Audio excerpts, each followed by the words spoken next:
kepada perusahaan Wharf Chartering, pemerintah Indonesia, dan pemerintah Pakistan dan semua pihak yang mendengar pesan ini.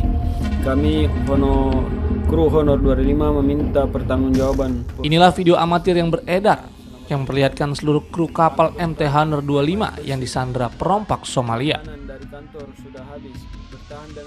Dalam video yang beredar luas di berbagai media sosial ini, para sandera terlihat duduk di atas kapal dan dikelilingi perompak yang bersenjata lengkap.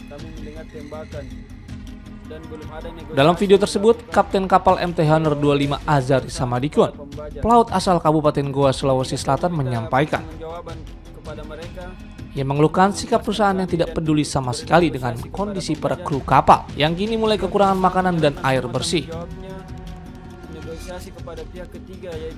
Mereka mengaku setiap hari meminta belas kasih agar para perompak bisa memberikan makanan.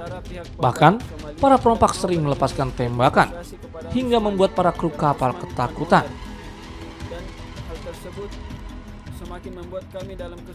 Tidak hanya sang kapten, 3 pelaut Indonesia lainnya yang ikut disandra, yakni Satriadi sebagai perwira atau mu'alim, Dino Maswari sebagai perwira atau mu'alim, dan Abrar sebagai perwira mesin, bersama 15 awak kapal asing lainnya.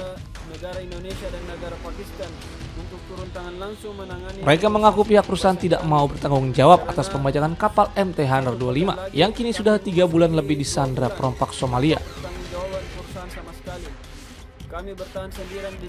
Menanggapi hal itu, anggota Komisi 1 DPR RI Daeng Ica mengatakan pihaknya telah memberikan perhatian khusus terhadap kasus penyanderaan 4 warga negara Indonesia bersama 15 awak kapal lainnya.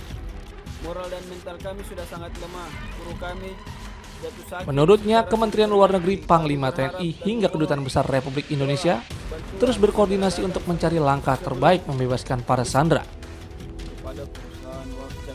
Ia menegaskan berdasarkan Undang-Undang Nomor 3 Tahun 2026 tentang TNI, perlindungan warga negara Indonesia di luar negeri merupakan salah satu tugas operasi militer selain perang. Meski demikian, anggota DPR RI Komisi 1 Daeng Ical mengungkapkan adanya kendala terbesar, yaitu belum jelasnya pihak yang bertanggung jawab di kelompok perompak untuk diajak bernegosiasi. Hidup kami di sini sangat-sangat sulit. Hampir tiap hari kami mendengar tembakan. Selain itu, lokasi penyanderaan juga terus berpindah sehingga menyulitkan proses pelacakan. Situasi diperumit dengan informasi nilai uang tebusan yang berubah-ubah. Mulai dari 2 juta dolar Amerika Serikat meningkat menjadi 5 juta dolar. Hingga kabarnya mencapai 10 juta dolar Amerika Serikat. Namun, angka tersebut belum dapat dipastikan kebenarannya. Ia juga menyebut perusahaan tempat para pelaut bekerja memiliki keterbatasan finansial, sehingga tidak mampu memenuhi tuntutan tebusan yang diminta para perompak. Ya, yang pasti kita minta kehadiran negara lebih intens terhadap 4 korban Honor penyanderaan Honor 25.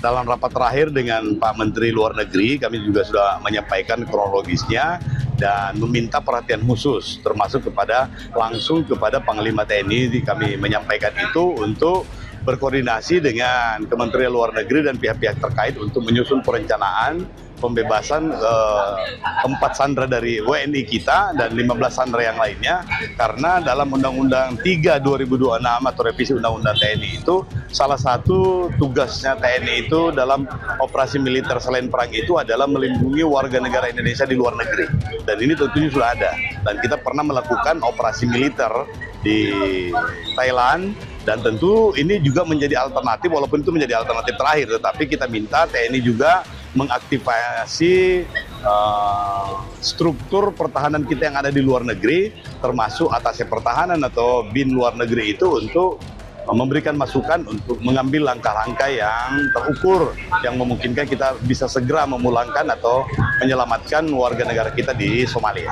Kendala utamanya dalam pembebasan ABK ini seperti apa? Yang pertama, dari laporan yang kami terima itu dari atasnya pertahanan di sana di Eropa yang diberikan tugas ke sana itu adalah karena tidak jelas kontak person, lembaga atau siapa yang bertanggung jawab untuk diajak bernegosiasi. Jadi para pihaknya yang tidak jelas. Kemudian tempatnya penyanderaannya itu yang memang berpindah-pindah, karena namanya juga wajar kalau orang disekap begitu pasti kan tidak mau ketangkap. Jadi pasti akan berpindah-pindah. Tetapi yang kita inginkan adalah bagaimana supaya solusi ini menjadi terukur, termasuk bila mana ada uang tebusan yang tidak jelas, karena dari awal itu 2 juta dolar, habis itu naik jadi 5 juta dolar, kemudian kabar terakhir itu bisa mencapai 10 juta dolar. Ini yang kita minta supaya TNI dan Kementerian Luar Negeri dan pihak terkait, bahkan termasuk dengan pekerja migran Indonesia, kementeriannya itu untuk berkoordinasi membentuk task force untuk bisa secara terukur menyelamatkan WNI kita yang disandra di Somalia. Kalau koordinasinya sendiri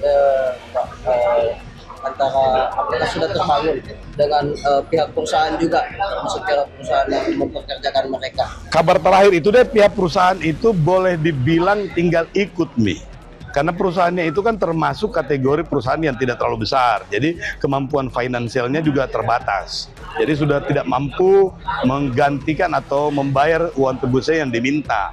Nah ini memang tidak jelas uangnya itu berapa, yang saya bilang tadi mulai dari 2 juta, 3, 5, kemudian jadi 10, dan itu tidak terverifikasi apa benar senilai seperti itu. Nah ini yang kita mau supaya pemerintah juga hadir di situ, paling tidak membentuk task force sehingga informasinya jelas. Berapakah sebenarnya tebusan yang dia mau kok dong? Yang paling penting adalah memastikan bahwa keselamatannya 4 WNI kita itu. Sejauh ini apakah dari pihak Komisi sudah mendapat kabar kondisi terakhir? Itu tadi yang saya sampaikan di rapat terakhir dengan Kementerian Luar Negeri, kita sampaikan, dia sudah jelaskan. Saya bahkan perlihatkan itu video yang dikasihkan ke sama Ustaz Samsudin Asari. Itu orang tuanya Asari Samsudin, orang tuanya beliau. Saya kasih lihat itu video, saya putarkan ke semua itu, putarkan waktu dia sholat, waktu dia tapis minuman yang sudah keruh itu dari botol minuman mineral dan semua, bahkan pernyataannya beliau yang Asari ini, pernyataannya juga di situ kan ada direkam di video itu, saya putarkan semua sama Kementerian Luar Negeri dan TNI supaya mereka bisa segera membentuk task force dan itu akan dilaporkan katanya untuk bisa berkoordinasi. Nah ini juga kan nanti kalau masa sidang berikutnya itu atau kalau saya ke Jakarta itu akan koordinasikan.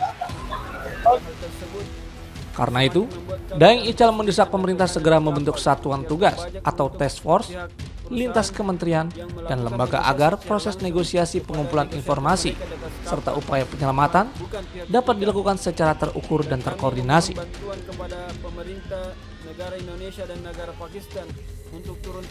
Dalam rapat bersama Kementerian Luar Negeri dan TNI, Daeng Ical mengaku telah memperlihatkan video kondisi salah satu sandera yang diterima dari pihak keluarga sebagai bukti kondisi memprihatinkan para korban.